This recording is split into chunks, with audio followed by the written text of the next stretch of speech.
আমি যদি এখন মারা যাই। আমার ইদানিং খুব মনে হয়, আমি যদি আজ এখন এই অবস্থায় মারা যাই তাহলে কি জান্নাতে যেতে পারবো? চিন্তা করে দেখি, কিছু ভালো কাজ তো করেছি, সেগুলো আল্লাহ কবুল করলে তো জান্নাত পেতেই পারি। আবার গুনাহের দিকে যখন তাকাই তখন মনে হয় আল্লাহ মাফ না করলে জাহান্নাম ছাড়া কোনো পথ নেই। আল্লাহ মাফ করবেন তো? আল্লাহুম্মা গফিরলি। আমি তো জানি আমি কি ভালো করেছি আর কি খারাপ করেছি। নিজেরটা সবাই জানে, তারপরেও অন্যেরটা নিয়ে ব্যস্ত থাকে সবাই। মাঝে মাঝে ভাবি, আমি যে গুনাহগুলো করেছি তা তো নিশ্চিত পাপ ছিল। এই পাপগুলো তো লেখা হয়েছে। অবশ্য সেই পাপগুলো থেকে তো তওবা ইস্তেগফারও করেছি, করতে থাকব। কিন্তু আমার করা তওবা ইস্তেগফারকে আল্লাহ কবুল করেছেন, এর কি কোনো নিশ্চয়তা আছে? তাহলে কিসের আশায় নির্ভয়ে আছি? তবে নির্ভয়ে থাকার সুযোগ না থাকলেও আশায় থাকার সুযোগ শেষ হয়ে যায়নি। আল্লাহ মাফ করবেন, মাফ করার অসংখ্য উপায় তিনি তৈরি করে দিয়েছেন। দুনিয়ায় যতগুলো পাপ আছে তার চেয়ে মাফের উপায় বেশি। এমনকি একটি মাফের উপায় দিয়ে সারা জীবনের সব গুনাহ মাফ হয়ে যেতে পারে। আবার আল্লাহ চাইলে কোনো উপায় ছাড়াই আমাকে মাফ করতে পারেন। তাই ভেবে আশাবাদী হই। আরেকটা ভাবনা খুব ভাবি, আমি মারা যাওয়ার পর পৃথিবীর মানুষ আমাকে কি মনে রাখবে? রাখলে কিভাবে রাখবে? আমি তো সমাজে ভালো মানুষ হিসেবে পরিচিত। পাবলিকের চোখের সামনে তো খারাপ কিছু করছে না। যা খারাপ করি তার সবচেয়ে ভালো জানেন আল্লাহ, আর জানি আমি, আর জানে যার বা যাদের সাথে খারাপ কাজ করি সে বা তারা। তাহলে মানুষ তো আমাকে ভালো হিসেবেই মনে রাখবে বলে আশা করতে পারি। মানুষ কি আমার জন্য দোয়া করবে? মনে অনেককেই অনেকে রাখে, কিন্তু সবাই তো সবার দোয়া পায় না।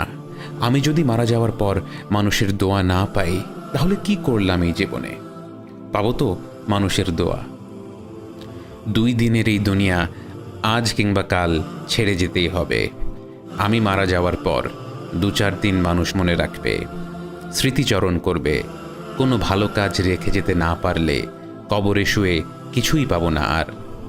দুনিয়ায় থাকতে যা করে গিয়েছি তাই সাথী, কিন্তু মারা যাওয়ার পরেও যদি কিছু কবরে শুয়ে পাওয়া যেত তাহলে কতই না ভালো হতো। তাই চাই জীবনে এমন কিছু করতে যাতে মৃত্যুর পরেও আমল বন্ধ না হয়। রঙের এই দুনিয়া আপনাকে ব্যবহার করছে মাত্র।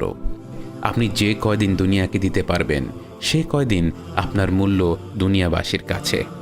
আপনি অসুস্থ হয়ে বিছানায় পড়লেই কিংবা মারা গেলেই আর কেউ মনেও করবে না।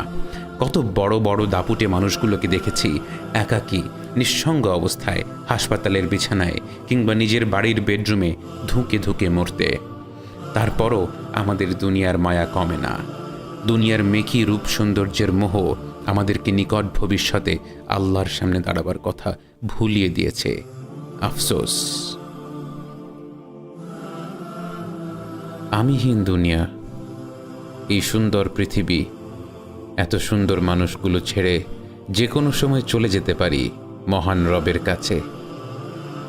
ভয়ও লাগছে, আশাও আছে।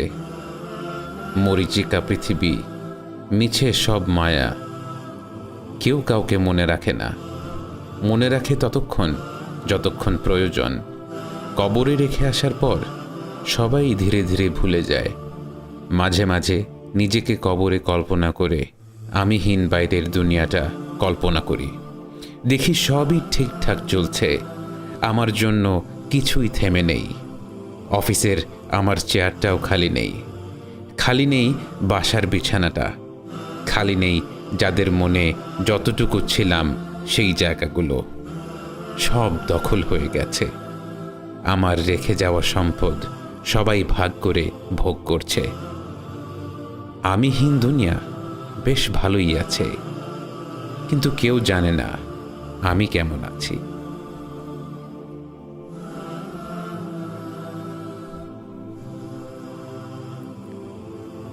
আল্লাহই তো শেফার মালিক, তিনি ছাড়া আর কে শেফা দিবেন? আমি যখন অসুস্থ হই তখন তিনিই আমাকে শেফা দেন।